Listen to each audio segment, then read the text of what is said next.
मेरी ओर से और इग्नू क्षेत्र केंद्र नोएडा की ओर से हम सभी को, आप सभी को अंतर्राष्ट्रीय योग दिवस की बहुत बहुत शुभकामनाएं।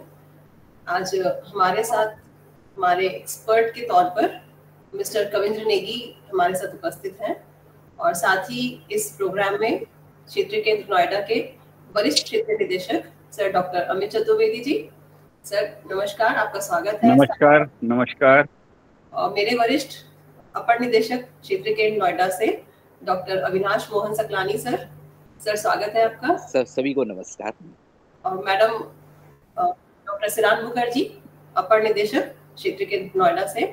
मैम आपका भी इस कार्यक्रम में स्वागत है। हमारे resource person mister Kavindra Negi ji, जो कि मौजूदा समय में असिस्टेंट प्रोफेसर हैं Maharshi university of information technology Noida में। आपका भी इस कार्यक्रम में स्वागत है। साथ ही मेरे साथ क्षेत्र नोएडा के हमारे सभी कर्मचारी उपस्थित हैं इस कार्यक्रम में, सभी अधिकारी उपस्थित हैं और साथ ही हमारे कुछ स्टूडेंट्स और एक्सटर्नल पर्सन्स भी इस मीटिंग में उन्होंने ज्वाइन किया हुआ है। ज़्यादा समय न लेते हुए मैं इनवाइट करना चाहूँगी हमारे वरिष्ठ क्षेत्र निदेशक सर डॉक्टर अमित चतुर्वेदी जी को। सर आपके आशीर्वाद से हम इस कार्यक्रम को शुरू करेंगे। Kindly sir. Thank you doctor Anjana, Shiran ji, doctor Saklani ji, our expert Kavindra Singh ji, assistant professor Maharishi University of Information Technology Noida. Today we are celebrating, India is celebrating the 11th International Day of Yoga. Okay, तो इसमें we are fortunate कि कविंद्र सिंह जी जैसे हमारे, कविंद्र नेगी जी जैसे हमारे expert हमारे साथ हैं, हमारे क्षेत्रीय केंद्र के साथ जुड़े हुए हैं ऑनलाइन, और उसके लिए हम बहुत बहुत शुभकामनाएं देते हैं। आज वैसे मुझे मॉर्निंग में ही करना चाहिए था योगा और फेस टू फेस करना चाहिए था, but due to some other commitments we could not join face to face.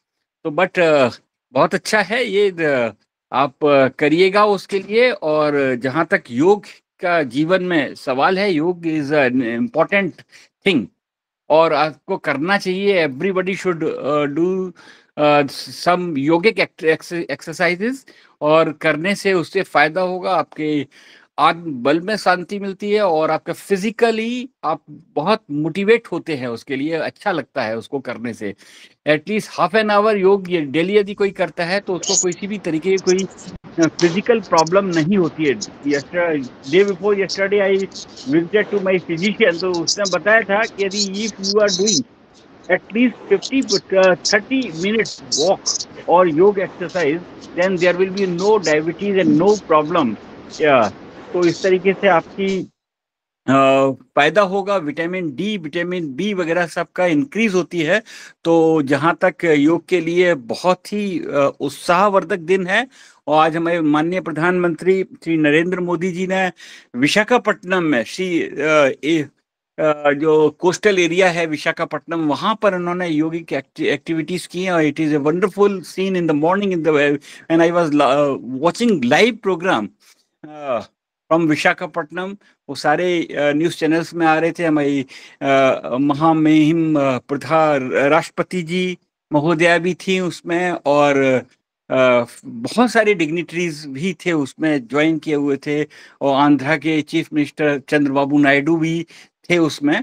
तो ये बहुत अच्छी चीज है और everybody is doing such type of activities. और ये हमारे हिंदुस्तान से शुरू हुआ और 11 साल पहले ये शुरू हुआ, और आज विश्व में सबसे बड़ा दिवस मनाया जाता है, इंटरनेशनल योग दिवस मनाया जाता है। तो इसके लिए मैं भूरी भूरी प्रशंसा अपने माननीय प्रधानमंत्री जी की करता हूं और बाकी के सारे सभी लोग जो भी हिंदुस्तान में जुड़े हुए हैं, और हिंदुस्तान के क्या वर्ल्ड में जो भी जुड़े हुए हैं। It is wonderful activities and everybody should do at least half an hour yogic activities and physical walk, physical movement, because इतना स्ट्रेस है लाइफ में। स्ट्रेस को रिमूव करने के लिए दिन भर आप लोग स्ट्रेस में, दिन भर सुबह 9:30 to 6 हम लोग बैठते हैं ऑफिस में, कार्य करते हैं, तो उसको थोड़ा सा रिमूव करने के लिए you must do some yogic activities and physical activities is must for the physical health. With these words, thank you very much once again, Shiran Mukherjee and Anjana and Saklani ji for inviting me. And I welcome to Shri Kavindra Negi ji for giving some tips about the yoga and how it is useful for the and today's topic is yoga and uh, क्या है yoga the yoga holistic approach to well-being. It is a wonderful topic we have identified. तो उसके लिए आपको मैं आपसे request करता हूं कि आप बताइएगा और साथ साथ मैं अपना समय समाप्त करके अपने अंजना जी को माइक फिर दे रहा हूं. Thank you very much. बहुत बहुत धन्यवाद सर आपका. इसके पहले कि मैं अपने वरिष्ठ जो हमारे साथी इग्नू क्षेत्र के नोएडा से हैं उनको आमंत्रित करूं, उसके पहले मैं ब्रीफ में बताना चाहूंगी हमारे रिसोर्स पर्सन के बारे में, जो कि मिस्टर कविंद्र नेगी जी हैं. आज जैसे मैंने बताया कि वर्तमान में तो असिस्टेंट प्रोफेसर है महर्षि university of information technology Noida में. इसके पहले आप 2019 से लेकर 2020 तक department of naturopathy and yoga HNB Garhwal university Srinagar Garhwal जो कि सेंट्रल यूनिवर्सिटी है उत्तराखंड में, वहाँ पर आप फैकल्टी थे. उसके बाद आप 2021 से 2023 तक योगा इंस्ट्रक्टर थे योग Gurukul mind body movement centre Noida में, और अभी आप नोएडा में महर्षि यूनिवर्सिटी ऑफ इंफॉर्मेशन टेक्नोलॉजी में असिस्टेंट प्रोफेसर के पद पर कार्य कर रहे हैं. साथ ही आप district level yoga and sports association Uttarakhand के भी मेंबर हैं, और हमारा जो इग्नू का प्रोग्राम है सर्टिफिकेट प्रोग्राम इन योगा, उसके आप एकेडमिक काउंसलर भी हैं.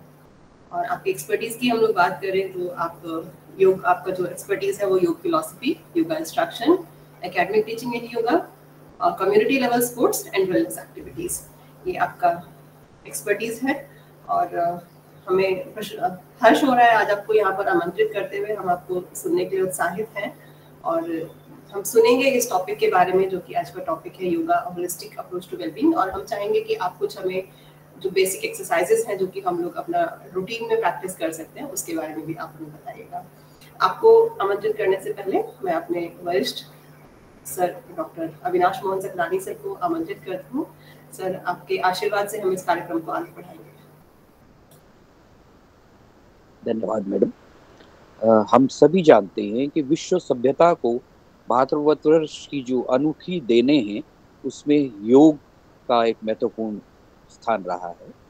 हजारों वर्ष पूर्व महर्षि पतंजलि के योग सूत्र से विरासत के तौर पे देश को योग की प्राप्ति हुई, और ये बड़े गर्व की बात है हम सब लोगों के लिए कि आज माननीय प्रधानमंत्री जी के पहल की वजह से विश्व के कोने कोने में योग की जो एक्सेप्टेबिलिटी है, जिस तरीके से उसका प्रचार प्रसार हुआ है, वो हम लोगों के लिए, भारतवर्ष जैसी पुरानी सभ्यता के लिए बड़े गर्व की बात है कि ये एक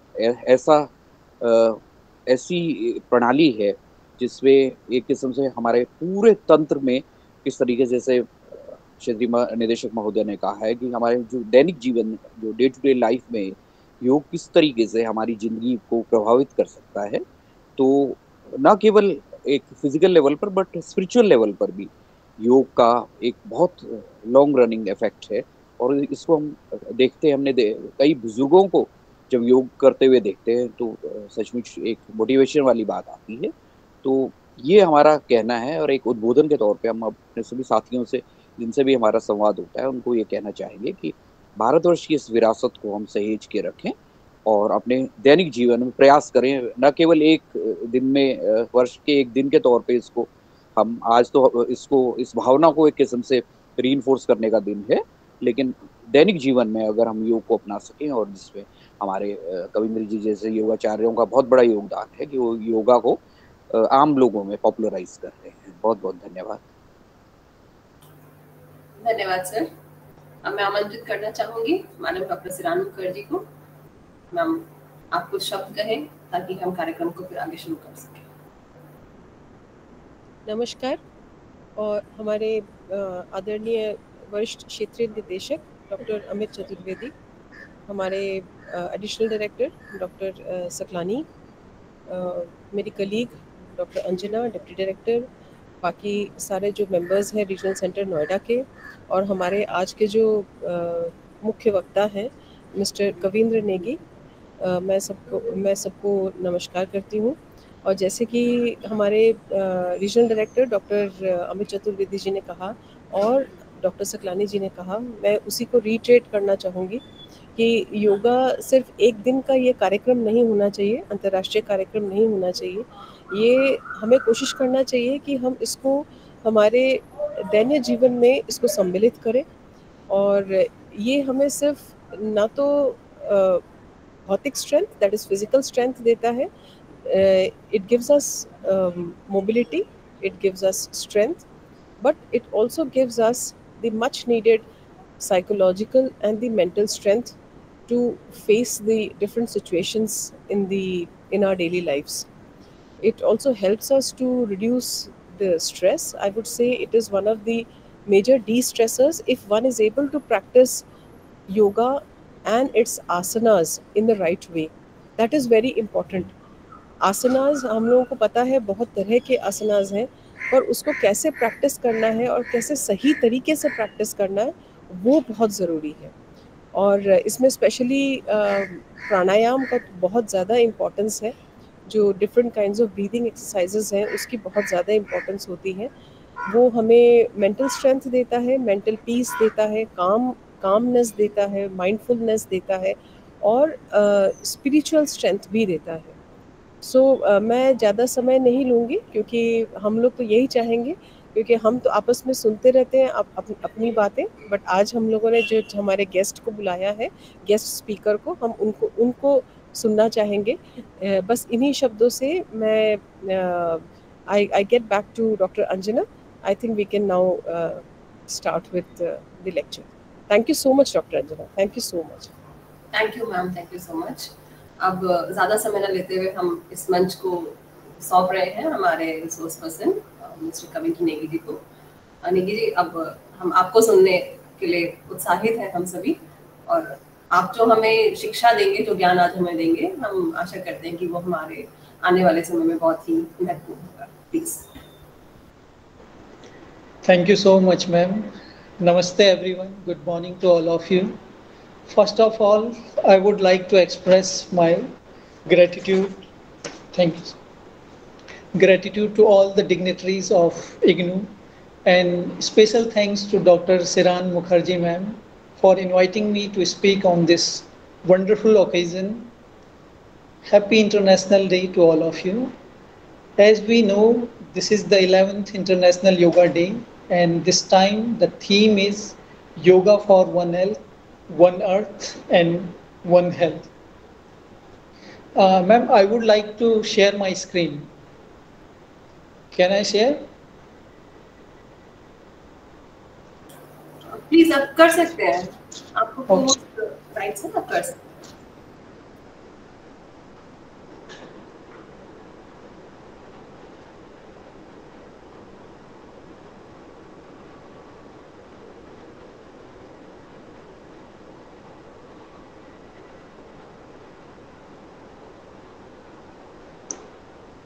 It is visible to all of you, ma'am? जी, देख सकते हैं। Yes, okay.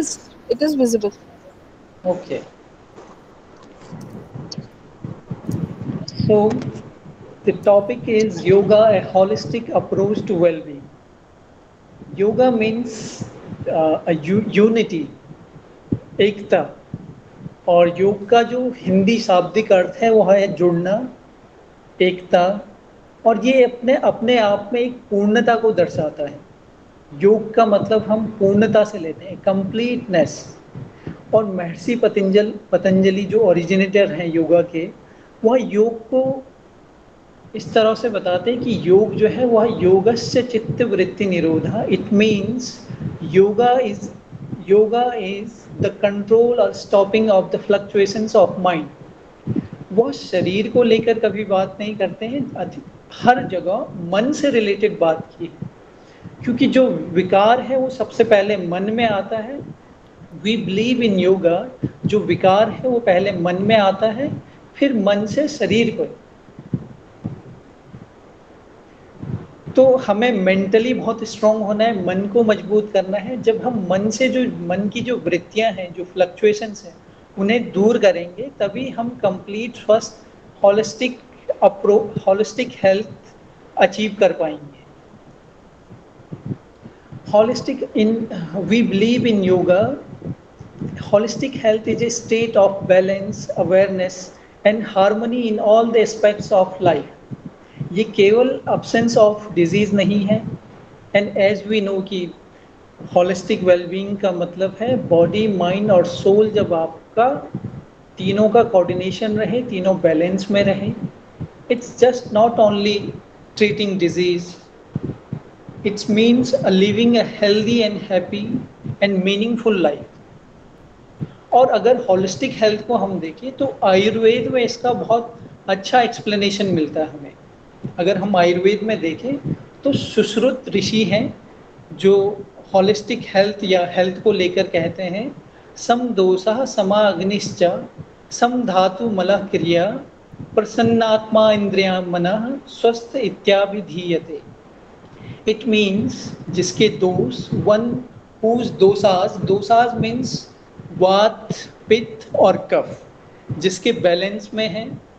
अग्नि, द डाइजेस्टिव फायर, जिसका बैलेंस में है, जिसकी डाइजेस्टिव फायर बहुत अच्छा काम कर रही है, भोजन का पाचन अच्छे से हो रहा है। The धातुज means the tissues. Ayurveda में 7 तरह की धातुएं बताई गई हैं। सप्त धातु, रस, रक्त, मेद, मांस, अस्थि, मज्जा और शुक्र, ये 7 धातुएं जो इस शरीर का निर्माण करती हैं।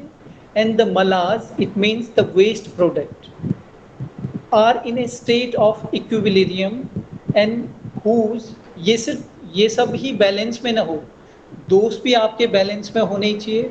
अग्नि जो डाइजेस्टिव फायर है आपकी, वो ठीक से काम करे, आपके धातु जो है वो पुष्ट हो, और मल जो आपका वेस्ट मटेरियल है उसका एक्सक्रिएशन अच्छे से हो। यह स्वास्थ्य की परिभाषा दी है, लेकिन स्वास्थ्य को यहीं तक सीमित नहीं किया है।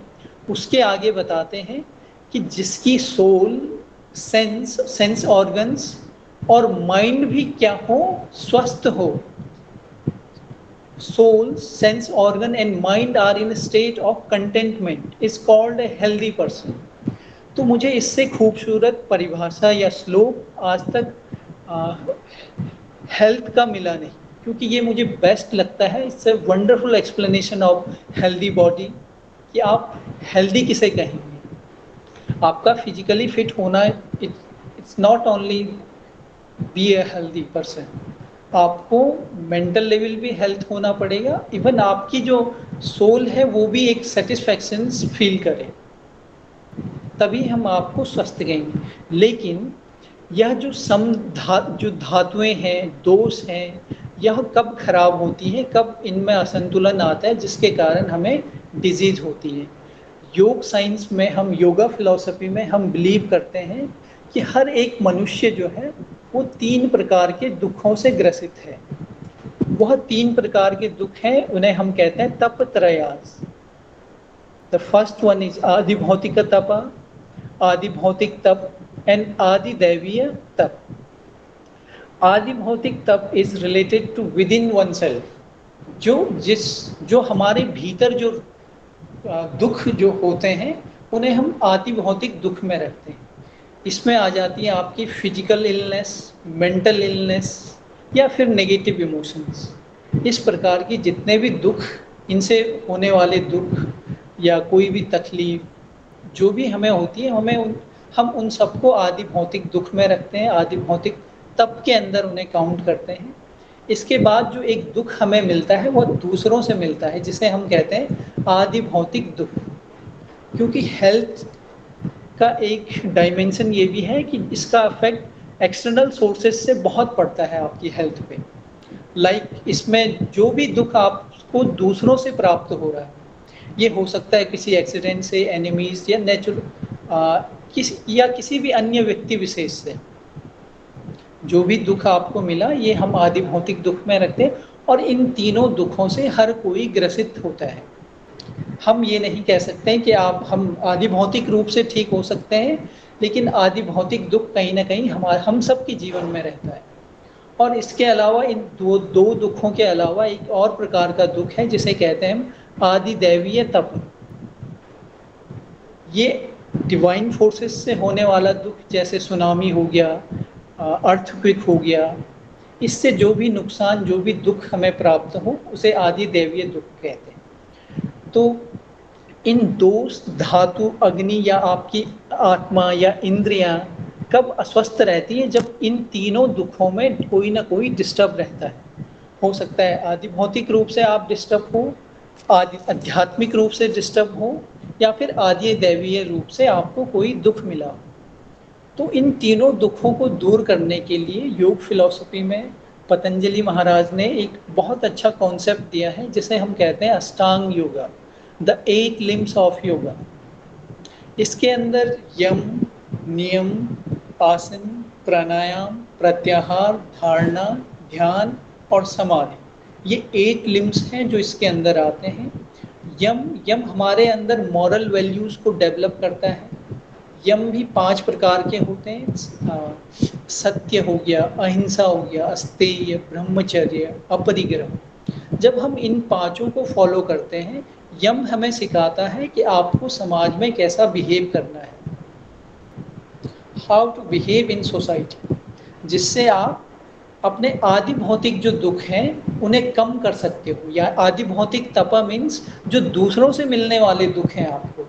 तो अगर आप यम को फॉलो कर रहे हैं, यानी कि आप सत्य के मार्ग पे चल रहे हो, नॉन वायलेंस को फॉलो कर रहे हो, अहिंसा का मार्ग आप फॉलो कर रहे हो, नॉन स्टीलिंग, किसी भी प्रकार की चोरी नहीं, इन सब को हम सिर्फ फिजिकली फॉलो नहीं करते हैं बल्कि मन, वचन, कर्म, मनसा वाचा कर्मणा, आप मन से भी इसे फॉलो करेंगे, फिजिकली भी फॉलो करेंगे, इवन थॉट्स भी आपको सत्य, अगर आप बोल रहे हैं तो मन में कोई असत्यता ना हो, मन में कोई वॉयलेंस ना हो, मन में कोई चोरी का भाव ना हो।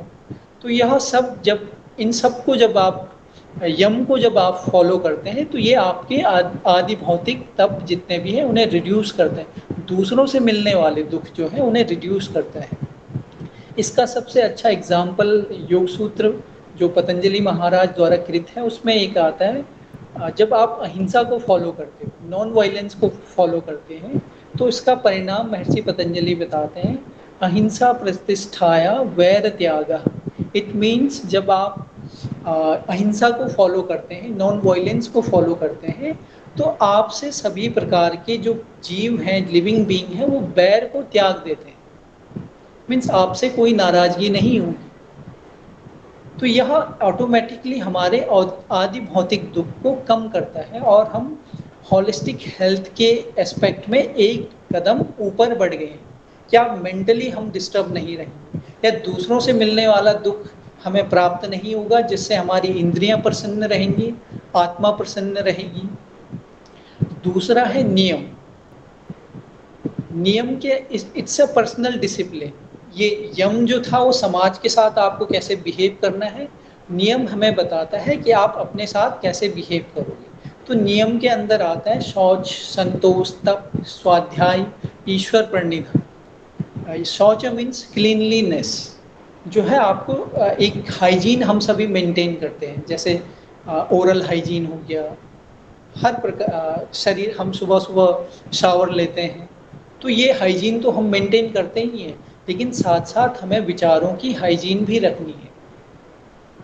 तो विचारों की अगर हम हाइजीन रख रहे हैं, शुद्धता उनमें रख रहे हैं, तो ये आपके आदि आध्यात्मिक तप, यानी कि जिसके अंदर शारीरिक और मानसिक रोग आते हैं, वह कम करेगा, उन्हें रिड्यूस करेगा। आप आध्यात्मिक रूप से स्वस्थ रहेंगे, आपको कोई मेंटल फ्लक्चुएशंस सताएगा नहीं, परेशान नहीं करेगा। संतोष, संतोषा मीन्स द कंटेंटमेंट, एक सेटिस्फैक्शन का भाव। आप जिस भी अवस्था में हैं हमेशा ग्रेटफुल रहिए टुवर्ड द गॉड, कि जो कुछ भी हमें मिला है उसी में हम संतुष्ट रहें। अगर आप संतुष्टता नहीं है तो ये कहीं ना कहीं आपके मेंटल हेल्थ को डिस्टर्ब करेगा और आपको पूर्ण स्वास्थ्य जो हम सबकी नीड है आज, होलिस्टिक हेल्थ, उससे आप कहीं ना कहीं वंचित रह जाएंगे। तो आपको शौच को भी फॉलो करना है, संतोष को भी, स्वाध्याय यानी कि सेल्फ स्टडी। आप दिन भर में जो भी आपने जो कुछ भी किया उसे एक बार एनालिसिस जरूर करें। कहीं कोई ऐसा विचार हमने आज किसी को तो नहीं दिया जिससे वो हर्ट हो, परेशान हो, और या फिर मैं अपने आप की दिनचर्या में क्या इम्प्रूव कर सकता हूँ जिससे मैं और अच्छा रहूँ और अच्छा महसूस करूँ, मेरी जो शरीर है वो डिजीज़ से दूर रहे, मेंटल हेल्थ अच्छी रहे, आत्मा मेरी प्रसन्न रहे। तो ऐसा मैं क्या चीज़ कर सकता हूँ, इसके लिए एक बार अपने दिनचर्या को देखना बहुत ज़रूरी है। तो नियम हमें बताता है कि अपने साथ कैसा बिहेव करना है, इट्स अ पर्सनल डिसिप्लिन। तो आप शौच, संतोष, तप, स्वाध्याय, ईश्वर प्रणिधान, इन्हें जब फॉलो करते हैं तो आप हॉलिस्टिक हेल्थ के मार्ग में एक कदम और आगे बढ़ते हैं, जो आपके आध्यात्मिक तप यानी कि जो आध्यात्मिक रूप से हमें दुख मिलते हैं, चाहे वो शारीरिक हो, मानसिक हो, उन्हें कम करता है। नेक्स्ट है आसन, यम नियम आसन। अब यम नियम आसन ये महर्षि पतंजलि ने स्टेप वाइज तो दिए हैं कि पहले आप यम को फॉलो कीजिए, समाज में सीखिए कैसे रहना है, नियम फिर अपने साथ, फिर आसनों का अभ्यास भी कीजिए अपने फिजिकल हेल्थ के लिए। लेकिन हम प्रैक्टिकल लाइफ में इन सब का पालन एक साथ करते हैं, यम को भी एक साथ फॉलो करते हैं, नियम को भी एक साथ फॉलो करते हैं, और साथ साथ हम आसन को भी अपने लाइफस्टाइल में ऐड करते हैं, जिससे हम फिजिकली फिट रहें, मोबिलिटी हमारे बॉडी जॉइंट्स में बनी रहे और हम डिजीज़ फ्री रहें। तो ये आसन का अभ्यास हमें किससे दूर करता है? आध्यात्मिक दुख, आध्यात्मिक तप। इसके बाद है प्राणायाम। प्राणायाम है ब्रीदिंग कंट्रोल। यह हमारे ब्रीदिंग का सीधा कनेक्शन है आपके माइंड से। एक योग में एक श्लोक आता है कि जब आपकी श्वास जो है तेज रहती है, चंचल रहती है, तब आपका मन भी चंचल रहता है, डिस्टर्ब रहता है। और अगर आपका श्वास बैलेंस में है, कंट्रोल में है, बहुत काम है और डीप है, तो आपका मन भी उतना ही शांत रहेगा और आप मेंटली बहुत अच्छा फील करेंगे। तो प्राणायाम में बहुत सारे प्राणायाम हैं, लेकिन एक नाड़ी शोधन जो एक ऐसा प्राणायाम है जिसे हर कोई कर सकता है, जिसके लिए कोई लिमिटेशन नहीं है। स्वस्थ व्यक्ति से लेकर अस्वस्थ व्यक्ति में कुछ केसेस होते हैं जिनमें आप दूसरे प्राणायाम जैसे भस्त्रिका प्राणायाम और कपालभाति हो गया, ये सब नहीं करा सकते, लेकिन नाड़ी शोधन प्राणायाम ही एकमात्र ऐसा प्राणायाम है जिसका अभ्यास हर कोई कर सकता है। तो प्राणायाम हमारे मेंटल पीस के लिए काफ़ी इम्पोर्टेंट है और बहुत बेनिफिशियल है। तो ये भी हमारे आध्यात्मिक दुख को, आध्यात्मिक तप को रिड्यूस करता है। इसके बाद है प्रत्याहार। Pratyahara means withdrawal of senses. It helps to control the desires and distractions. जब आप अपने इंद्रियों को संयम में लाते हो, कंट्रोल में रखते हो, तो ये क्या करते हैं कि आपको बाहर से जो परेशानियां होने वाली, जैसे हो सकता है कि आपको कोई चीज़ बहुत अच्छी लगे खाने में, क्योंकि इंद्रियों को जो है वो कंट्रोल करना बहुत इम्पोर्टेंट है। जैसे टंग हमारा एक सेंसेस है, इंद्रिय है, तो हो सकता है कुछ चीज़ हमें खाने में बहुत अच्छा लगे, हमारा पेट तो भर जाए, लेकिन हो सकता है हमारी सेंसेस को वो सेंसेस न माने, वो तृप्त न हो। तो इसके लिए ज़रूरी है कि आप अपने सेंसेस को कंट्रोल में रखें, क्योंकि अगर आपकी सेंसेस कंट्रोल में नहीं रहेंगी तो इट विल ये हमें हार्म पहुंचाएगा, किसी न किसी प्रकार का नुकसान, चाहे वो फिजिकली हो या मेंटली हो। तो हमारी सेंसेस हमारे कंट्रोल में रहे, जिसके लिए प्राणायाम का अभ्यास बहुत ज़रूरी है। ये स्टेप वाइज महर्षि पतंजलि ने बहुत साइंटिफिक और स्टेप वाइज ये बता रखे हैं। पहले आसन के बाद ही आप प्राणायाम का अभ्यास करें। तो प्राणायाम का फल एक ये भी है कि आपकी सेंसेस प्राणायाम के अभ्यास से कंट्रोल में आ जाती है। और इसका विशेष अभ्यास या विशेष ध्यान देने के लिए आप प्रत्याहार को फॉलो करें कि जितना मेरे शरीर के लिए ज़रूरी है मैं अपनी सेंसेस का यूज़ उतना ही करूं। उनका उपयोग अधिक न करो। जैसे हम लैपटॉप पे या टीवी स्क्रीन बहुत अधिक अगर हम देखने लगे, हमारी जो आँख वाली इंद्री है, आई है, इसकी शक्ति धीरे धीरे क्षीण होने लगेगी। तो यह बहुत इम्पॉर्टेंट है कि आप अपनी सेंसेस को कंट्रोल में रखें, उन्हें उचित आराम दीजिए जितना उन्हें ज़रूरत है। तो ये आपके मेंटल फ्लक्चुएशंस, मेंटल डिसऑर्डर्स को रिड्यूस करेगा। जो पहला जो दुख था, आध्यात्मिक दुख, उसे रिड्यूस करने में हेल्प करेगा। नाउ द नेक्स्ट इज धारणा। धारणा मीन्स कंसंट्रेशन। ठीक, ये मन को बहुत धारणा का अभ्यास मन में एक पेशेंस लाता है। धारणा, ध्यान और समाधि, तीन जो है, ये लास्ट में इन्हें अंतरंग भी कहते हैं, क्योंकि इनका अभ्यास हम आंतरिक रूप से करते हैं। धारणा, ध्यान, समाधि, ये तीन स्टेज ऐसी है। धारणा का मतलब है कि किसी भी कोई भी टॉपिक जिस पे आप मेडिटेशन करना चाह रहे हो, ध्यान करना चाह रहे हो, तो उसके लिए ज़रूरी है कि पहले आप अपने मन को संयमित करें, कंट्रोल करें, ताकि वो इधर उधर भागे नहीं। तो इसके लिए अभ्यास है धारणा का।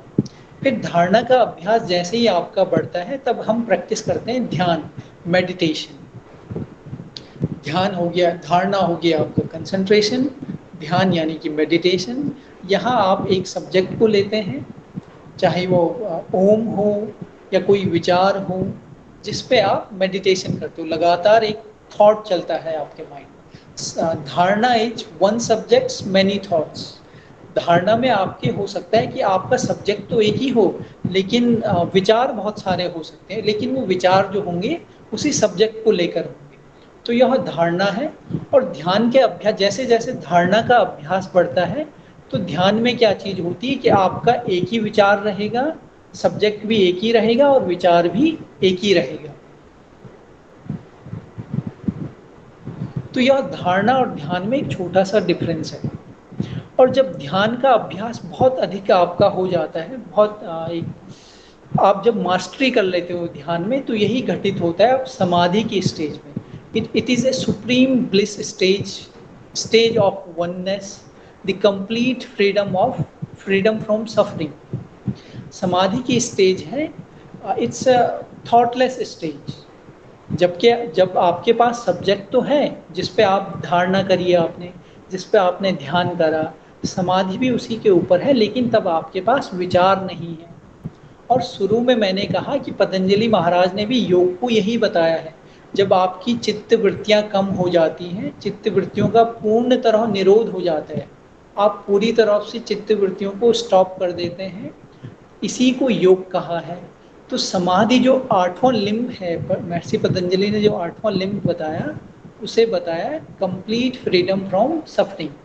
क्योंकि यहाँ आपके जो विचार होंगे वो बहुत शुद्ध होंगे। ये बहुत ब्लिसफुल स्टेज होती है, इसमें विचार आपको कोई परेशान करता ही नहीं। हो सकता है धारणा में कोई विचार आपको परेशान करे, तो अभ्यास, धीरे धीरे अभ्यास के बाद विचार कम होंगे, इतने कम कि तब आपका सब्जेक्ट एक ही सब्जेक्ट रहे और एक ही विचार रहे। जिस पे आपने धारणा करी थी उसी पे ध्यान भी घटित हो गया। ध्यान घटित होने के बाद समाधि में जब आप जाते हो, तो यह सभी प्रकार के दुख, तब आपको दैवीय दुख भी परेशान नहीं करते हैं। जो आदि भौतिक दुख हैं, यानी कि दूसरों से मिलने वाले दुख हैं, वो भी परेशान नहीं करते हैं। और आध्यात्मिक दुख यानी कि फिजिकल और मेंटल जो इलनेस है, वो भी दूर हो जाती है, सब कम हो जाते हैं। तो अष्टांग योग ऐसा, महर्षि पतंजलि ने ऐसा एक मार्ग बताया है जिसे हर कोई फॉलो कर सकता है। क्योंकि महर्षि पतंजलि ने भी कैटेगराइज किए, हर एक अभ्यासी के लिए अलग अलग मार्ग बताए हैं, लेकिन अष्टांग योग ऐसा मार्ग है जिसको हम सब सामान्य मनुष्य, जिन्होंने कभी योग नहीं किया, हम योग के बारे में नहीं जानते, वो सब योग को फॉलो करके भी एक ब्लिसफुल स्टेज को प्राप्त कर सकते हैं और अपने आप को कंप्लीट फिट रख सकते हैं। सो ये आपका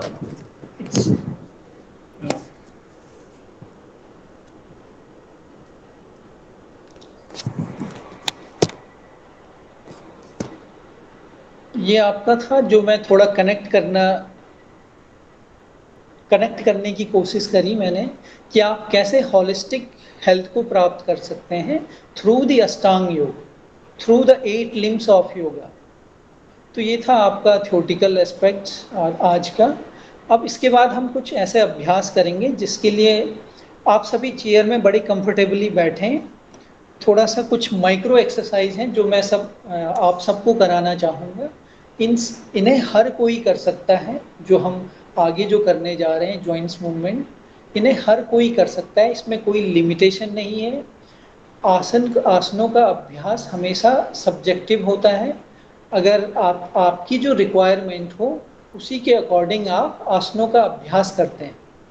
लेकिन जो मैं आपको कराने जाऊंगा अभी, इनका अभ्यास हर कोई कर सकता है, चाहे आप बैक पेन से सफ़र कर रहे हैं या फिर सर्वाइकल स्पॉन्डिलाइटिस या डायबिटीज या किसी तरह की भी बीमारी। इसमें कोई सब्जेक्टिविटी नहीं है, ये सबके लिए है। तो सर्वप्रथम हम बहुत कंफर्टेबल होके बैठें। अगर आप कैमरा ओपन करेंगे तो मैं आप लोगों को देख भी सकता हूं, और अगर कोई करेक्शन मुझे करनी होगी तो मैं वो भी कर सकता हूं। तो I request you to all please open the camera. या सबसे पहले शांत बैठ जाएं अपने स्थान में, जैसा आपको कंफर्टेबल बैठे। अब अगर आप चेयर में बैठे हैं तो चेयर में थोड़ा सा सपोर्ट न लें चेयर का, कमर आपका, बैक आपका स्ट्रेट रहे। And close your eyes. Take a deep breath in and gently out.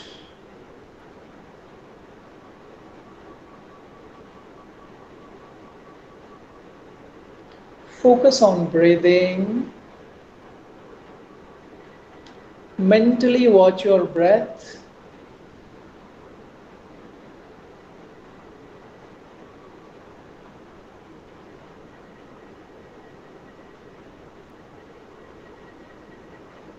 Take a deep breath in and gently out. One more time, take a deep breath in, gently out. Now you can open your eyes.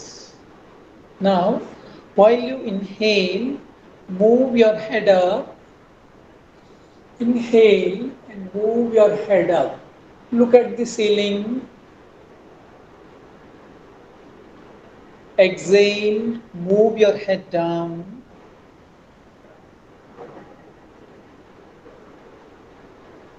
Inhale, move your head up. Look at the ceiling. Exhale down. Inhale up.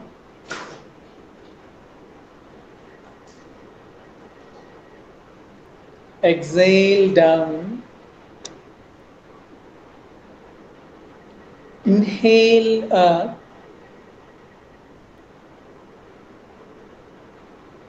Exhale down. Inhale, move your head in center. सामने सीधा देखिए.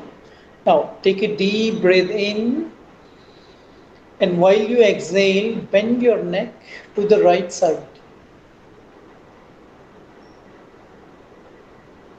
Inhale, come back to the center. Exhale to the left side.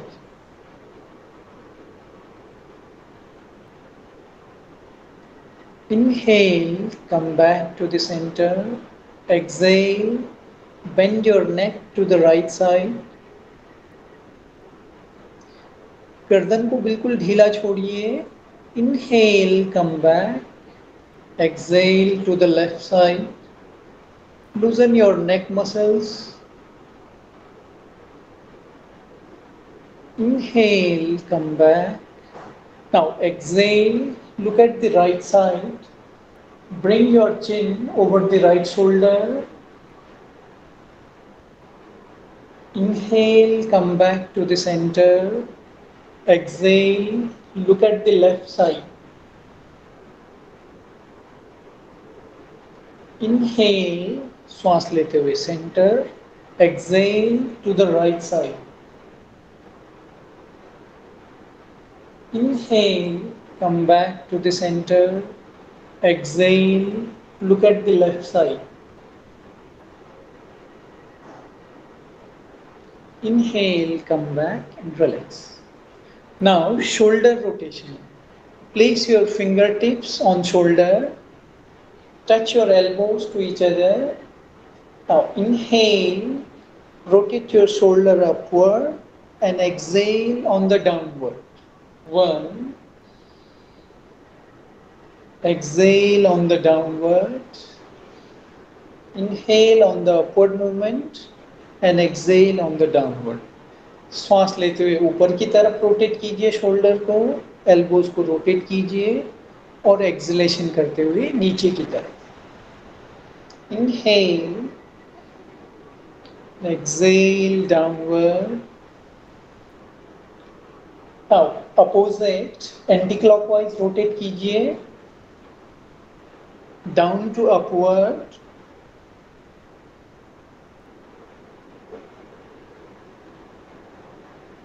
Inhale on the upward movement, exhale on the down.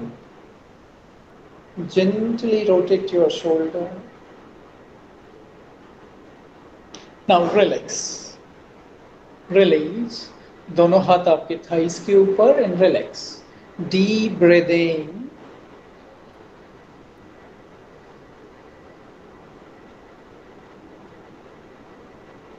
Now sitting Tadasana. Inhale, raise your arms over the head. आप बैठे बैठे भी इसका अभ्यास कर सकते हैं. ताड़ासन वैसे खड़े होकर किया जाता है, लेकिन आप सिटिंग पोस्चर में भी इसका अभ्यास कर सकते हैं. हाथों को ऊपर इंटरलॉक कीजिए over the head and lengthen your spine. Now maintain and keep breathing. Breathe normally. Hold here for a few seconds. Now exhale, come back. दोनों हाथ नीचे, hands down and relax. Take a deep breath in and gently out. One more time, sitting Tadasana. Inhale, raise your arms over the head. Interlock your fingers. And lengthen your spine. Spine को ऊपर की तरफ खींचिए and keep breathing. Breathing आपका normal चलता रहे. Do not hold your breath. Now come back and relax. Now deep breathing. Now दोनों हाथों को सामने की ओर कीजिए, in front of the chest. ये आप अभ्यास आप अपने ऑफिस में चेयर पर बैठकर कर सकते हैं. नाउ डेली बेसिस पे इनहेल, स्प्रेड योर फिंगर्स. हाथों की उंगलियों को फैलाइए. Exhale, make a tight fist. एक टाइट फिस्ट बनाइए. थंब को इनसाइड रखिए, थंब इनसाइड. इनहेल, स्प्रेड कीजिए फिंगर्स को. Exhale, make a tight fist. Inhale, spread कीजिए फिंगर्स को, उंगलियों को फैलाइए. Exhale, tight fist बनाइए. Inhale, फिंगर्स को स्प्रेड कीजिए. Exhale, tight fist बनाइए. थंब आपका इनसाइड रहे. Inhale,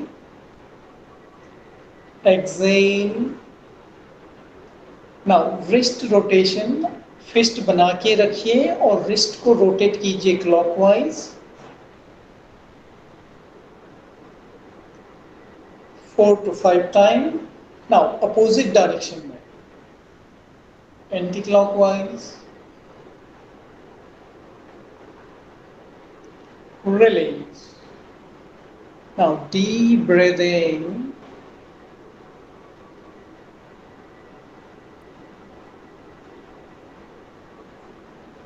फिर से दोनों हाथ सामने की तरफ, finger Poynting forward.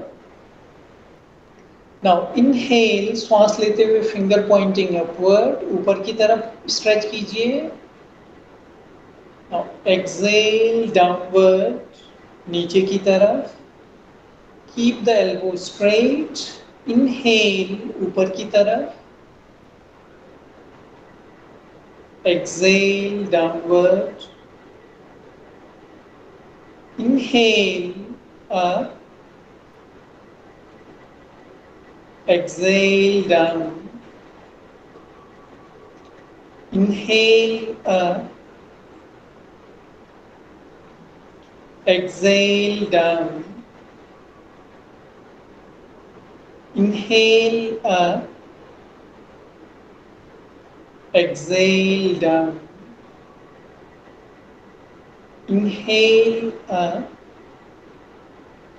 exhale down.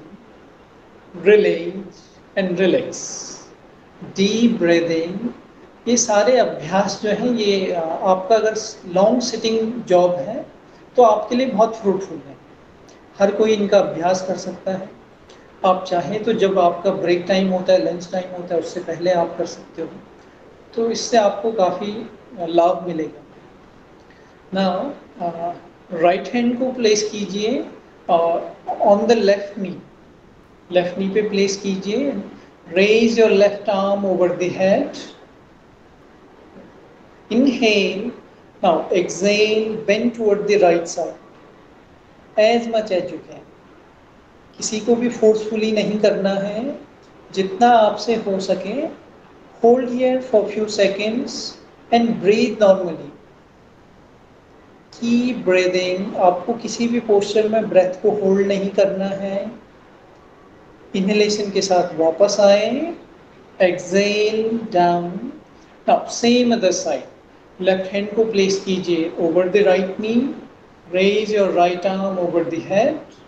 Exhale, bend toward the left side. Keep breathing. 1, 2. Breathing आपका नॉर्मल रहे। Hold here for few seconds. Now inhale, come back. Exhale, release. Now deep breathing.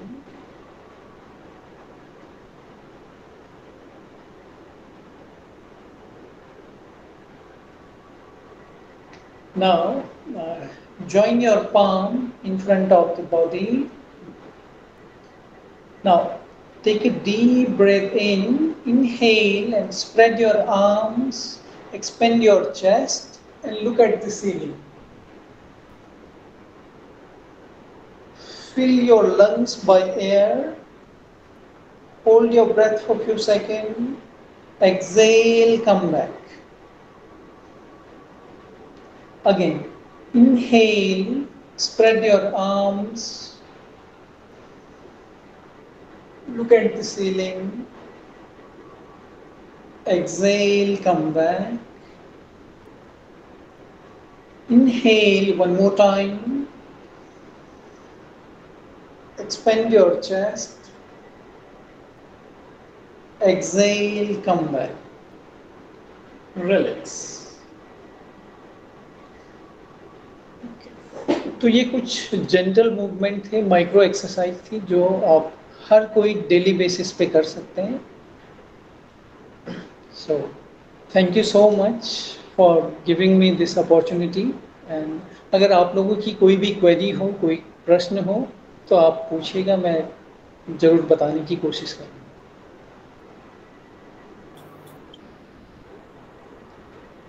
Yes ma'am. अक्सर ये सुनने में आता है, लोग कहते हैं कि योगा प्रातः काल में करना चाहिए, तो ऐसा कुछ है या शाम को भी किया जा सकता है? हाँ, शाम को पता ही है, हम लोग जिस तरह के रूटीन लीड करते हैं, कई बार सुबह समय नहीं मिल पाता है, तो ये एक सवाल था कि क्या इसको शाम को किया जा सकता है, इनके आसनों को प्रैक्टिस किया जा सकता है? यस मैम, शाम को किया जा सकता है, लेकिन उसके लिए एक कंडीशन है। कि आपका जो लंच है उसके बाद आफ्टर 4 आवर आप प्रैक्टिस कर सकते हैं, ताकि आपके पेट में कोई खाना ना रहे, पूरा फूड जो है वो स्टमक जो है एम्प्टी रहे और आपके जो डाइजेशन का प्रोसेस है वो हो चुका हो या आपके इंटेस्टाइन में चल रहा हो, लेकिन आपका स्टमक खाली होना चाहिए। तो आप बिल्कुल शाम को कर सकते हैं, लेकिन कंडीशन यही है कि आप अपने स्टमक को खाली रखेंगे। और योग करने के बाद शाम को कितना गैप होना चाहिए योग आसन और डिनर में, क्योंकि इतना टाइम भी शाम को नहीं हो पाता है, तो कितना गैप होना चाहिए? आप आधे घंटे बाद बॉडी आपका काम हो जाता है, नॉर्मल हो जाता है, तो आधे घंटे बाद आप हर कोई काम कर सकते हैं। आप जो भी आपका रूटीन है, खाना खाना है या कुछ भी, आप सब चीज़ें कर सकते हैं। यस। यदि और किसी का कोई प्रश्न है तो आप पूछ सकते हैं।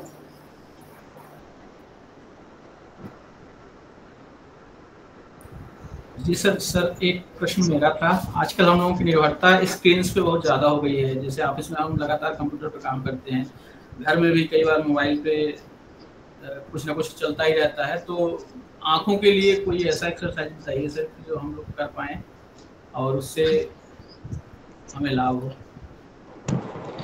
आँखों के लिए आँखों के लिए इस तरह से है कि आप पहले शांत मन से बैठे रहें और डीप ब्रीदिंग, जो मैंने कोई भी अभ्यास आप शुरू करें डीप ब्रीदिंग के साथ, पहले अपने मन को शांत करें, बॉडी को थोड़ा काम करें, है ना, रिलैक्स करें बॉडी को, मन आपका शांत रहे, बॉडी काम रहे, 2-4 डीप ब्रीदिंग कीजिए। उसके बाद आप हाथ को इस तरह से स्ट्रेट कीजिए और आपको टिप ऑफ द थंब देखना है।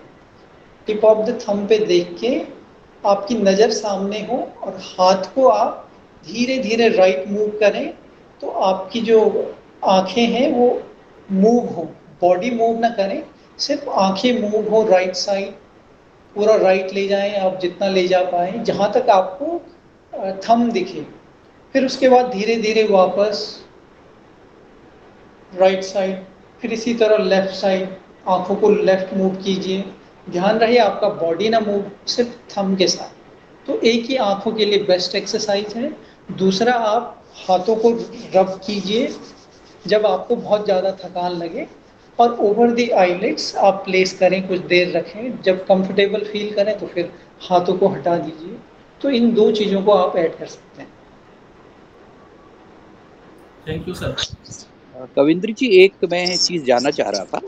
एक मेंटल काम के लिए एक आसन का अक्सर जिक्र होता है जिसे शवासन कहा जाता है, कि आप पूरे शरीर को एक इस मुद्रा में ले जाते हैं कि जैसे निष्प्राण आप हो गए हों। तो थोड़ा सा उसके लाभों के बारे में आप अगर थोड़ा सा बता सकते हैं। हाँ बिल्कुल। शवासन जो है, हमें हर एक आसन के बाद अभ्यास जरूर शवासन का करें। आजकल अधिकतर जो प्रैक्टिस चलती है वो शवासन कम करते हैं। तो शवासन का अभ्यास, एक तो आप इसे मैंडेटरी है ये हर एक आसन को करने के बाद। शवासन में अगर आप शरीर को देखें तो टो से लेकर हेड आपका बिल्कुल पैरेलल है, हॉरिजेंटल है फ्लोर में।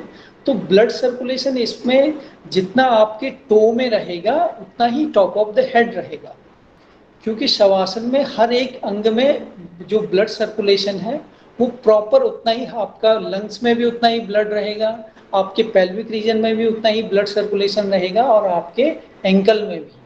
तो शवासन एक ब्लड पूरे बॉडी को कामनेस इसी तरह करता है कि उसमें blood circulation head to tail बिल्कुल बराबर रहता है और हर एक मसल्स को, हर एक जॉइंट्स को प्रॉपर ब्लड मिलता है। तो इसलिए शवासन हमें बहुत जल्दी काम करता है, बहुत जल्दी शांत करता है। और दूसरा, शवासन में ध्यान रखने वाली बात यह है कि आप किसी भी आसन का अभ्यास करें तो शवासन में उस आसन के इम्पैक्ट को फील करें कि कहाँ मसल स्ट्रेच हुआ। अगर आपने हलासन किया, पैरों को 90 डिग्री पे उठाया, तो पेट में कितना खिंचाव पड़ा, आपका ब्रीदिंग कैसा है, बहुत हाई है, बहुत कम है। उन चीज़ों के प्रति बहुत ज़्यादा अवेयरनेस को बढ़ाएं, तो आपको इससे मेंटल पीस भी मिलेगा और फिजिकल जो लाभ हैं उस आसन के वो भी पूरे मिलेंगे। धन्यवाद। कविंद्र जी, जो कुशवाहा जी ने, सत्येंद्र कुशवाहा जी ने अभी सवाल पूछा था आंखों के बारे में, मेरा कुछ उससे एक तो मिलता जुलता है, एक मेरा दूसरा सवाल होगा, उसको मैं रिक्वेस्ट करूंगी आप यदि आंसर करें। जैसे कि मैंने पूछा कि आंखों में थकान हो जाती है स्क्रीन टाइम की वजह से, तो कई बार मैं पर्सनली, क्योंकि मुझे महसूस जो चीज होती है उसके बारे में जानना चाहूंगी। मुझे आंखों में इचिंग महसूस होती है अगर मैं 1-2 घंटा कंटिन्यूअस स्क्रीन पे काम कर लूं, कंप्यूटर पे काम कर लूं, तो क्या ये भी जो आपने एक्सरसाइज बताई है उसमें भी ये काम करेगा? हाँ मैम, इचिंग का हो सकता है कि आपकी आंखों में ड्राइनेस हो रही हो तो ही इचिंग होने के चांस है। हाँ, योग आपको मैनेज कर सकता है, लेकिन कुछ चीज़ें हैं जो हमें डॉक्टर से भी बिल्कुल कंसल्ट करनी चाहिए। तो अगर बहुत ज़्यादा आपको परेशानी है तो आप ज़रूर एक बार डॉक्टर को दिखाएं, उनसे कंसल्ट करें। योग मैनेज कर सकता है चीज़ों को। आप जब तक योग कर रहे हैं तब तक चीज़ें मैनेज रह सकती हैं, है ना। पूरी तरह हम क्योर नहीं कह सकते कि हम पूरी तरह क्योर कर लेंगे, ठीक हो जाएगा, ये कहना थोड़ा एक अतिशयोक्ति हो जाएगी कि मैं बढ़ा चढ़ा कर कह रहा हूँ। तो आप बिल्कुल मैनेज, जब तक आप योग कर रहे हैं तब तक हो सकता है कि वो मैनेज रहे। जिस दिन 1-2 दिन आपने छोड़ दिया तो फिर से वैसे आपको फील होने लगे। तो इसका साथ साथ आप डॉक्टर से भी कंसल्ट कीजिए, डॉक्टर की राय को भी माने, वो जो भी आपको चीज़ें देते हैं, बताते हैं, उन्हें फॉलो कीजिए। और बिल्कुल योग आपको लाभ देगा। कुछ प्राणायाम जैसे शीतली प्राणायाम है जो शरीर को ठंडक देते हैं, उनका अभ्यास इसमें फायदेमंद हो सकता है। अनुलोम विलोम का अभ्यास, और ये आंखों के लिए जो मैंने बताया। धन्यवाद। दूसरा मेरा एक प्रश्न था कि आपने धारण और ध्यान की बात की, कंसंट्रेशन और सेंट्रेशन। तो देखिए, वैसे तो हम लोग की दिन भर बिजी रहते हैं तो उतना समय हम लोग कई बार नहीं मिल पाता, तो क्या कोई ऐसी टेक्निक है कि हम ऑफिस में रह करके कुछ समय निकाल कर अगर कंसंट्रेशन और मेडिटेशन पर ध्यान दे पाए? यदि हमें सपोज लंबा समय हो गया, हमें 1 घंटा हो गया काम करते करते, हम चाहते थोड़ा सा रिलैक्स करना, इंस्टेड ऑफ कि हम इधर बात करें उधर बात करें, हम अगर कुछ ऐसा 5 मिनट का कुछ एक्सरसाइज या कुछ ऐसी टेक्निक हो जिससे हम कंसंट्रेशन और मेडिटेशन पे फोकस कर सकें, जिससे कि हमें वो जो मेंटल काम और मेंटल पीस की आवश्यकता होती है कई बार, तो क्या कोई ऐसी एक्सरसाइज है या ऐसा कोई प्रोसीजर है? यस मैम, अगर आप ऐसा फील कर रहे हैं, बहुत ज़्यादा फटीग है आपको, तो आप सिंपली या तो शवासन कर सकते हैं। अगर हो सकता है आप ऑफिस में ना कर पाओ, लेकिन एक और काम कर सकते हैं कि आप बस बैठ के आंखें बंद करके डीप ब्रीदिंग कीजिए आप, और आपकी जो अवेयरनेस हो उसे ब्रीदिंग पे हो। आप जो श्वास ले रहे हैं उसे ही देखें, मेंटली आप उसे श्वास को देखिए, आती हुई श्वास को देखें, फिर जाती हुई श्वास को देखें। आपका स्टमक श्वास लेने में अंदर मूव हो रहा है या बाहर मूव हो रहा है, क्या आप डीप ब्रीदिंग कर रहे हो? डीप ब्रीदिंग कहते हैं कि आपकी स्टमक का मूवमेंट स्टमक तक होती है। हालांकि हमारा एयर पाइप और फूड पाइप अलग है, लंग्स अलग हो जाते हैं सेपरेट, और फूड पाइप जो है वो अलग है, लेकिन फिर भी डीप ब्रीदिंग हम कहते हैं कि इसका इम्पैक्ट, आप डीप ब्रीदिंग जब करते हो तो स्टमक से करते हो। आपका स्टमक, जब आप डीप ब्रीथ करते हो तो स्टमक बाहर आता है, जब छोड़ते हो तो स्टमक अंदर। तो इस चीज़ के प्रति अगर आप अवेयरनेस, अगर 5 से 6 मिनट के लिए भी अवेयरनेस बढ़ा देते हो तो आपको बहुत मेंटल पीस फील होगा, बहुत शांति मिलेगी, और जरूर ये आपको लाभदायी लगेगा। धन्यवाद। यदि हमारे पार्टिसिपेंट्स हैं, साथी हैं, कोई दूसरा प्रश्न करना चाहते हैं तो आपको मैं आमंत्रित करती हूँ, अन्यथा हमारे क्षेत्र निदेशक महोदय हमारे साथ हैं, doctor Amit Chaturvedi sir. Sir, आपके कंक्लूडिंग रिमार्क्स के लिए हम लोग आपको सुनना जरूर चाहेंगे। बहुत अच्छा प्रोग्राम रहा Negi ji, Ravindra Negi ji. Presentation was wonderful, और बहुत अच्छी एक्टिविटीज बताई आपने। एक्सरसाइजेज आईज के लिए जो बताई वो दैट इज वंडरफुल। और आईज को यदि एंटी क्लॉकवाइज और क्लॉकवाइज घुमाया जाए तो भी थोड़ा सा कंसंट्रेशन बनता है। और दाएं और बाएं तो ठीक है, आप टिप और थंब की टिप को देख के दाएं और बाएं देखिए, बट ऊपर नीचे भी देखना एक बहुत अच्छी एक्सरसाइज हो सकती है। एंटी क्लॉकवाइज घुमाइएगा, ऐसे ही अपना नेक को क्लॉकवाइज एंटी क्लॉकवाइज आप घुमाए हो, दैट इज वंडरफुल। जहाँ तक मैंने आज मॉर्निंग में मैं यहाँ पर हमारी फील्ड में योग हो रहा था, तो बहुत सारी योगिक एक्सरसाइजेस की सुबह 5 बजे से योग हो रहा था। माई एक्सरसाइज में सोसाइटी में। तो I was involve in that और अच्छा लग रहा था और काफ़ी फायदेमंद है। और ये आपका प्रेजेंटेशन वॉज वंडरफुल और इसको हम लोग आगे अपने नित्य क्रम में अपने साथ में रखेंगे इसको और हम लोग करते रहेंगे आगे भी। और जहाँ तक सवाल है अपनी रूटीन लाइफ में, इसको रूटीन लाइफ में मैं सभी जितने भी पार्टिसिपेंट जुड़े हुए हैं वो कम से कम हाफ एन आवर, जैसे मैंने पहले भी कहा था कि हाफ एन आवर इसको जरूर करें, जिससे कि आपकी मानसिक रूप से, शारीरिक रूप से आप स्वस्थ फील करेंगे और अपनी जहाँ पर वर्क प्लेस है, अपने घर पर, अपने वर्क प्लेस पर बहुत फायदामंद होता है इस चीज को। तो योग आज के लिए एक बहुत जरूरी एक्सरसाइज है, एक जरूरी एक्टिविटी है। जैसे खाना है, पीना है, फिजिकल एक्सरसाइज है, उसी तरीके से योग की भी बहुत जरूरी है। अपने कम से कम 15 मिनट, तो यदि हाफ एन आवर नहीं दे पा रहे तो कम से कम 15 मिनट्स तो आप जरूर करिए। प्राणायाम जैसे बताया आपने, एक तरफ से इनहेल करिएगा और एक्सहेल करिएगा। अनुलोम विलोम बहुत अच्छी एक्टिविटीज है।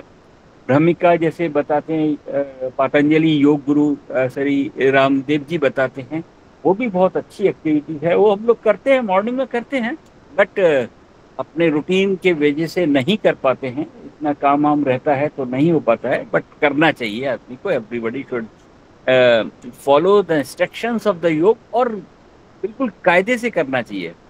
यदि आपको सांस अंदर लेना है, बाहर लेना है, ये बहुत जरूरी है, क्योंकि कभी कभी गलत भी करते हैं लोग बाग, तो उससे नेगेटिव इम्पैक्ट भी पड़ता है बॉडी पर। तो उसको ध्यान में रखिए, जैसे योग गुरु हमारे कविंद्र नेगी जी ने बताया है, उस तरीके से आप लोग करें तो definitely it will be helpful in the health for the, आपको हेल्थ में, आपके रोजमर्रा के जीवन में बड़ा फायदा मिलेगा और फायदा होगा। This but thank you very much Kavindra ji और शिरान मुखर्जी जी, डॉक्टर अंजना जी, डॉक्टर हमारे सकलानी साहब। बहुत आज हमारी हेडक्वार्टर में भी था इग्नू की, कल मेरी वाइस चांसलर मैडम से मुलाकात हुई थी, तो उन्होंने कहा कि आप आना चाहें तो आ जाइए, यहाँ पे बहुत बड़ी एक्टिविटीज है। मैंने कि हमारे रीजनल सेंटर में भी हम लोगों ने वी हैड ऑर्गेनाइज्ड एक वेबिनार हम लोगों ने किया है, तो कोशिश करेंगे हम लोग, और हम लोग वेबिनार के थ्रू जुड़ेंगे अपने एक्सपर्ट के साथ। With these word thank you very much once again and okay. Thank you sir. Saklani sir, आप कुछ कहना चाहेंगे? कविंद्र जी का आज का लेक्चर बहुत एनलाइटनिंग था और बहुत उपयोगी जानकारी हम सब लोगों को मिली। खासतौर से आपने योग का जो थ्योरेटिकल बैकग्राउंड, अष्टांग योग के बारे में, प्राणायाम के बारे में बहुत सारी उपयोगी जानकारियां दी, और जो जिन आसनों को हम सुगमता से कर सकते हैं आपने वो हम सबको उनका अभ्यास भी कराया है। मैं बहुत आभारी हूँ और निश्चित रूप से मैं महसूस करता हूँ कि हम लोग लाभान्वित हुए हैं सभी लोगों से। बहुत बहुत धन्यवाद। धन्यवाद सर। शिरान मैम, आप कुछ कहना चाहेंगे? मैं सिर्फ ये कहना, मैं धन्यवाद देना चाहती हूँ हमारे एक्सपर्ट का यहाँ पे, Kavindra ji. Thank you so much for sparing your valuable time and accepting this invitation of ours and enlightening us with this information, with all these detailed information on yoga, yogic practices. So thank you so much, and we are indeed really very grateful. Thank you so much. Thank you. And I would also like to thank Dr. Anjana Satyendra Kushwaha ji Dr. Anjana for coordinating this program, Satyendra Kushwaha ji for the technical support. Thank you so much. Thank you very much. Saklani ji, our regional director, all our members of the regional center, thank you so much for participating in this activity today. Thank you so much, Saklani ji. सभी क्षेत्रीय केंद्र परिवार का सभी का धन्यवाद और बहुत बहुत thank you so much ma'am. Kavindra ji, आपने हमारा निवेदन स्वीकार किया, आपने अपना बहुमूल्य समय हमें दिया और हमें योगा की डेफिनेशन से लेकर होलिस्टिक वेलबींग की डेफिनेशन से लेकर के जो 3 तरह के तप होते हैं उनके बारे में बताया। साथ ही उन तप को, उनका निदान करने के लिए जो अष्टांग योग है, महर्षि पतंजलि ने जो अष्टांग योग हमें बताया, उसके बारे में हम लोग को सबको अवगत कराया। साथ ही हमें ऐसी कुछ छोटी छोटी एक्सरसाइज जिसको कि हम ऑफिस में बैठ करके कर सकते हैं, वो आपने हमें बताई, और साथ ही हमारे जो कुछ प्रश्न थे उनका आपने उत्तर दिया। उसके लिए आपका बहुत बहुत धन्यवाद। क्षेत्र केंद्र नोएडा आपका आभारी है और आने वाले समय में भी आपसे इसी तरह से संवाद करते रहेंगे और आपको सुनने के इच्छुक रहेंगे। बहुत बहुत धन्यवाद आपका। मेरे सभी साथियों का भी बहुत धन्यवाद जो इस प्रोग्राम में जुड़े। बहुत बहुत